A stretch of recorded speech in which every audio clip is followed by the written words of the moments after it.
That's easy. This is a baby game.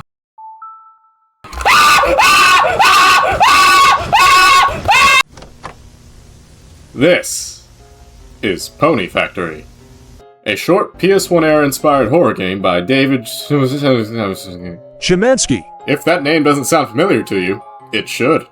He's the creator of the game Squirrel Stapler, where this terrifying audio comes from.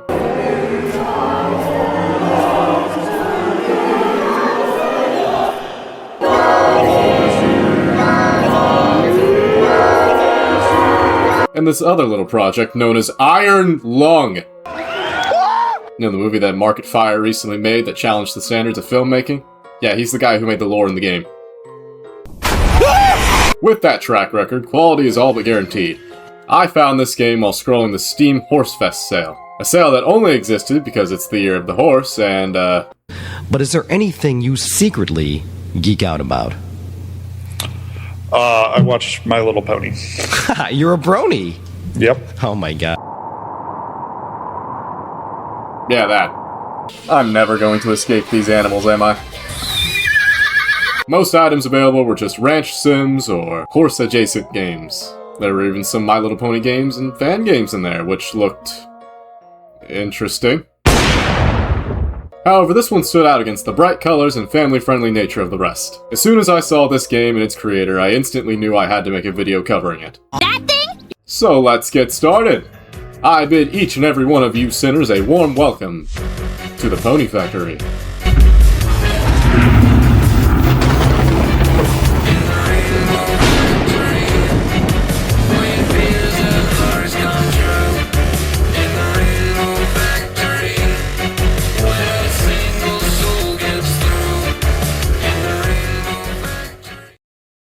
So the game starts up Star Wars style with text setting up the premise.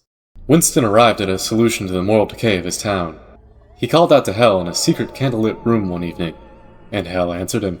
The human body could, Hell promised, be twisted, stretched, and broken into a kinder, more equine shape.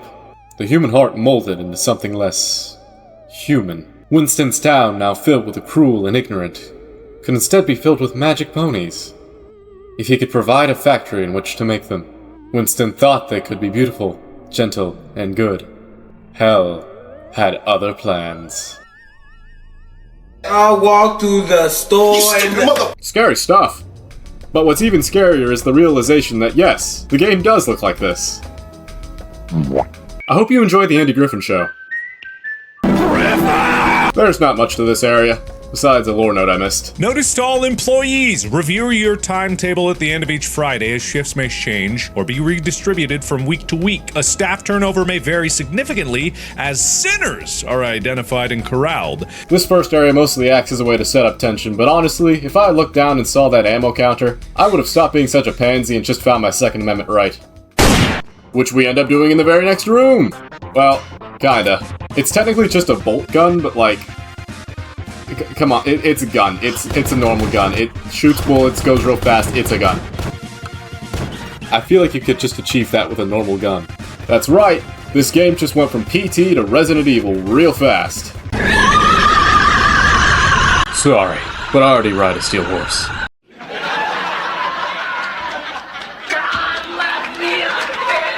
We then proceed further into the facility and quickly learn about the ammo pickups. The ammo pickups are pretty self-explanatory.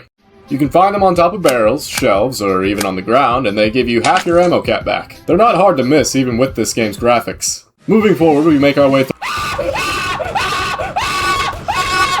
Yeah, these things are terrifying.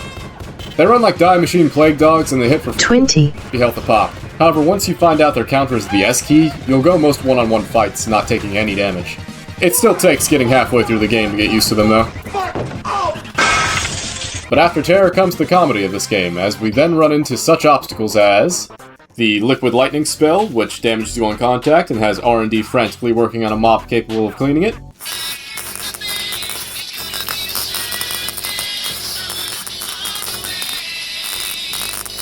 And the Death Pit, so you can kill yourself and escape God's wrath. I don't think that's how that works. But I wouldn't know. I fell asleep in Sunday school. After passing these questionable Obstacles, we find 2 items essential for beating this game, being the flashlight and the health kits. The health kits give you back a large amount of health in these early stages, but drop down to 25 in the late game. So don't go tanking needless hits like I did. It'll bite you in the ass. You are dead! Next is the flashlight, and if I have to explain how a flashlight works to you, you must be an infant or an IGN reviewer. The next stage after isn't anything to write home about. There's more ponies, there's more lore, however, you do get a small taste of what comes next. Leaving that room and entering the next stage, we immediately find the second most funny note in the game, in which it describes how God's Holy Squirrel Army is invading the facility like it's nutjob. If that didn't make any sense to you, just like, play Squirrel Stapler. Even then, you'll probably still be confused. They watch me! They're in my head! Better enjoy the funny squirrel note while you can, because next up we have the Bastards. I fucking hate these things. Their main purpose in life is just to give me high blood pressure. They shoot little Kamehameha waves at you that do 15 damage a pop. Not bad, right? Wrong! They typically come in packs of 2 to 3 with a runner close by, making literally every encounter feel like prime shipment.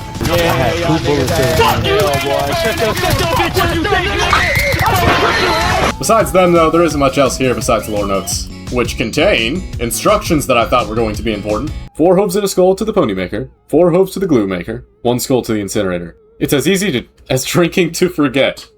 Okay, gonna have to remember that one. And canonical proof that Fred Flintstone was an inventor of war.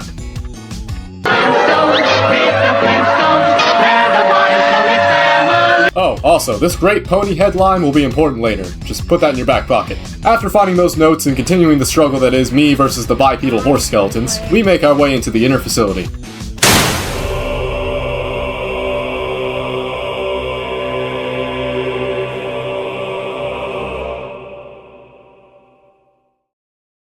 The inner facility is honestly more of the same to start out with, besides the ranged ponies being common enemies. The notes in this area are pretty funny though, like the one where the CEO denies any connection between the waste sin being pumped out of the facility and the growing evils in the local plant and animal life, citing it as a natural phenomenon, while also confirming he has a son. Foreshadowing is a narrative device. After reading about the pony factory's corporate negligence, we proceed to the next room and find the spoils and horrors of the inner facility. I'll start with the spoils, since those are hard to come by in this game. It's an upgrade for the bolt gun, called the Enhanced Fire Rate module, which increases your gun's fire rate the longer you hold the trigger and has the special ability to pixelate all of my footage. This upgrade almost feels like cheating the way it slices through enemies, which we're gonna need due to what's next on Mr. Pone's Wild Ride. Where? Oh my god! Why were you so big? Why were you so... This is a big bastard, and they function exactly the same to regular bastards except they're bigger and tankier. I honestly prefer to fight these guys because there's more of them to hit and they deal the exact same amount of damage as the tiny ones. After pack-a-punching our weapon and making our way through the Ballora Gallery, which I really hated on my first playthrough, I don't like how open this is. This is fucking... no. I don't like this. I'm not afraid of you! We see the most disturbing thing yet. Actual color. This is apparently just excess sin and completely foreign to this monochrome world. The only reason we can see it so well is because we finally made it to the Pony Maker, which appears to be just a hallway full of spinning saw blades.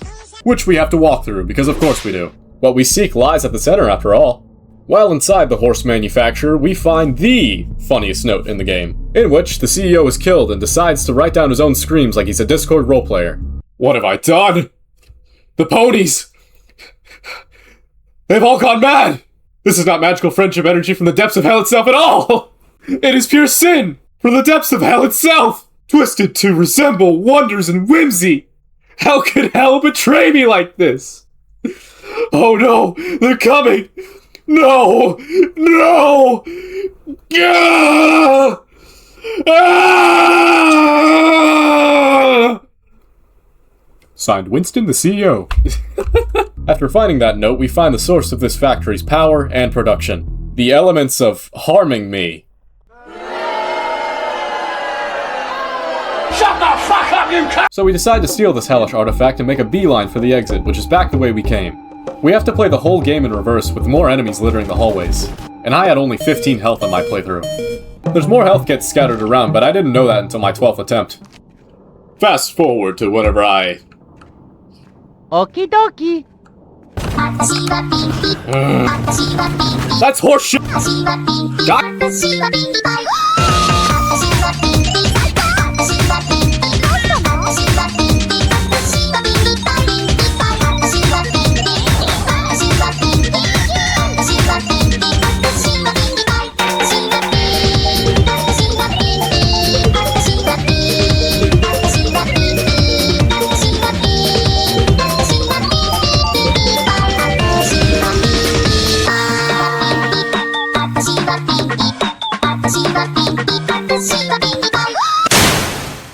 Alright, looks like we made it to the exit.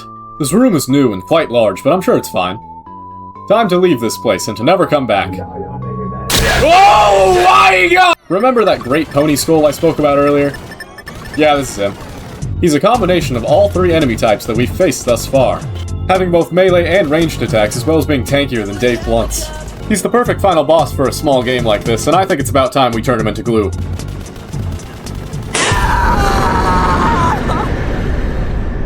Oh wow, he exploded, that's fantastic! Now, nothing can stand in the way of us in the exit. Makes me wonder why we even went through all that trouble, or how we even knew about the elements of harming me in the first place. The man smiled as he walked through the abandoned parking lot away from the pony factory. He found and stolen the source of the pony magic, and escaped with his life. He'd done what others thought impossible. And now he would succeed where his father failed.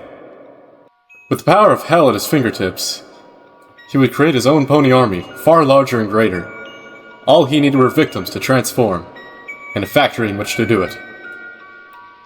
Hell had planned all this, and it smiled too, in anticipation of what's to come.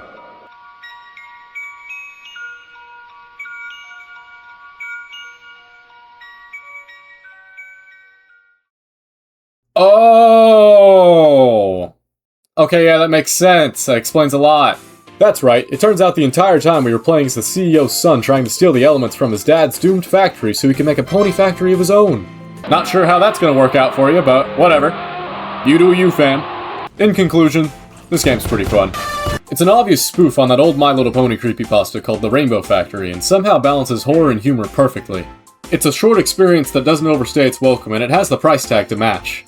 I wholeheartedly believe this game deserves more attention and is definitely worth your time. I've been Petrichor, and before you go, I have to thank you for something.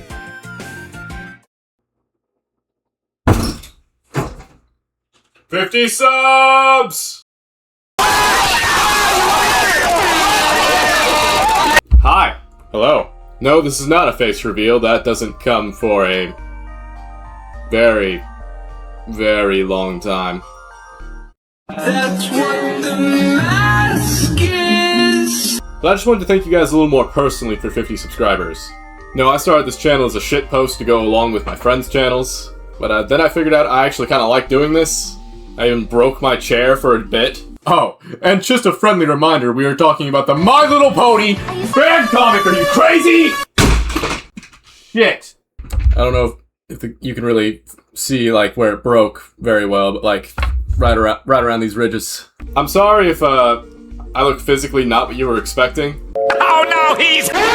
But don't worry, I won't be popping up very much. Not until I feel comfortable, you know? I know a lot of people consider this weird to put together for 50 subs, but imagine you had 50 people saying hell yeah to whatever you were making. That's amazing. That's an awesome feeling. And if you're one of the many that said hell yeah, thank you. I am so happy I could entertain you even just briefly.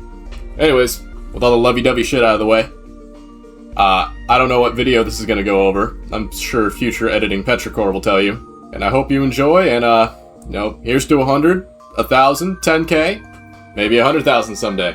I'll see y'all later. Love y'all.